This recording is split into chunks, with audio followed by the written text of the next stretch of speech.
What if I said using conditioning as punishment was one of the worst things that you could do to your athletes?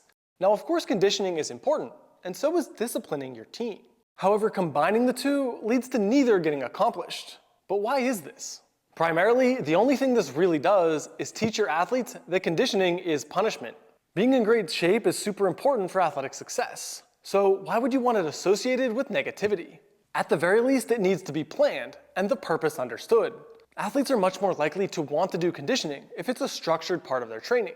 Like we do this, and this Monday, Wednesday, and Friday. And this is how we're going to progress that over time, and these are the reasons for the plan. That creates confidence and belief in the coaching system, leading to much better long-term results.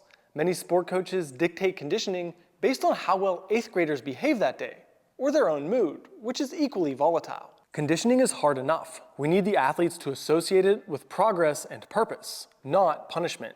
This means having a thought-out plan for conditioning, communicating that to the athletes and sticking to it, or even including competitive elements every now and again, like tag or relay races. These can drive high-level effort while keeping the athletes engaged and motivated.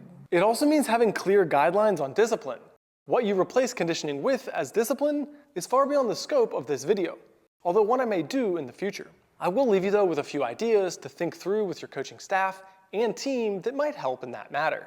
For discipline to really have any effect, a culture must already be in place. There needs to be expectations around behavior, effort, and really whatever else the coaching staff finds important. Without that, discipline always feels random and is therefore never effective. In most settings, discipline is best enforced by the other players through their expectations of each other. Coaches set the culture and expectations, and the fellow teammates enforce those rules. These rules must also extend to the coaches for maximal effectiveness. A great example is, let's say holding your word sacred is important. In my gym, the athletes are held accountable for doing what they say they were going to do. However, so am I. Very recently, I told an athlete I was going to get them their next program by Tuesday.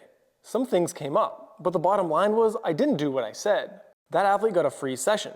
Actually, I gave him $20 cash, even though he had forgotten that I promised him I would do that. It's important to me, though, that it's not about what we can get away with or be forgiven for, but that holding each other accountable for our word is very important.